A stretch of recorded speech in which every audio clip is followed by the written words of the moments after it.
It feels crazy to be saying that it's been a year since Sonic 3 released. It feels like I walked into the cinemas to watch it just yesterday.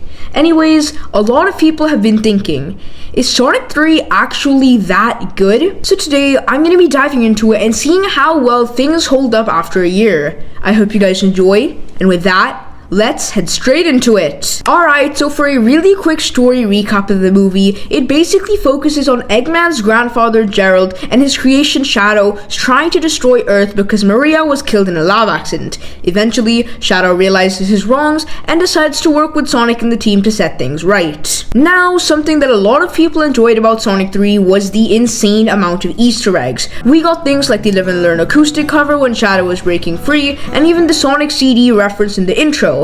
There was honestly so much fan service here, and it really made the movie shine for hardcore Sonic fans, and it helped gain instant popularity online. Now, looking back, that's where the issue pops up.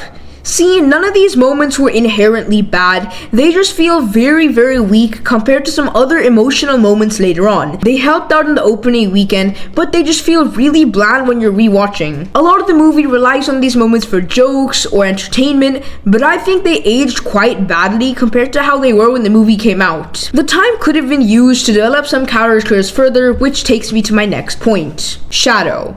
He was arguably the star of the movie, and every single scene he was in went so hard. It just felt like there wasn't enough development of him. I know he's getting his own project in the near future, but I think he needed some more time to bond with the other characters.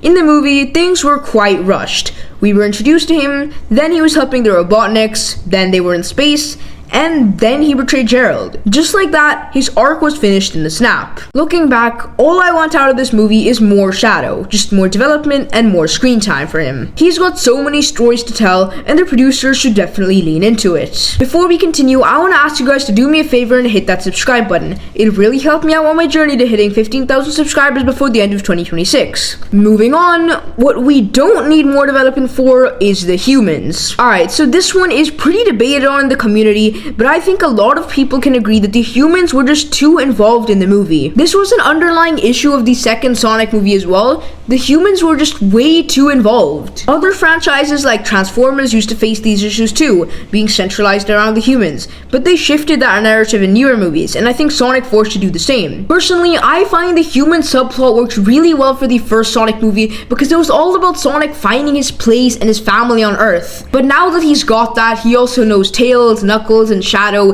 They should really lean into the development of just them. I think they absolutely nailed that in the second Sonic movie when they had Tails and Sonic go on their own little adventure, and they did it really well again in the third Sonic movie where the three went out alone to face Shadow. So giving screen time to characters like Tom is nice, but I'd rather that be devoted to Sonic or someone else instead. Overall, Sonic 3 stands pretty well even a year later. With a few nitpicks here and there, this is still an S tier movie. The fact that this retrospective is so short shows how little bad there is about this movie. With that, I hope you enjoyed the video, and if you did, please make sure to leave a like and subscribe.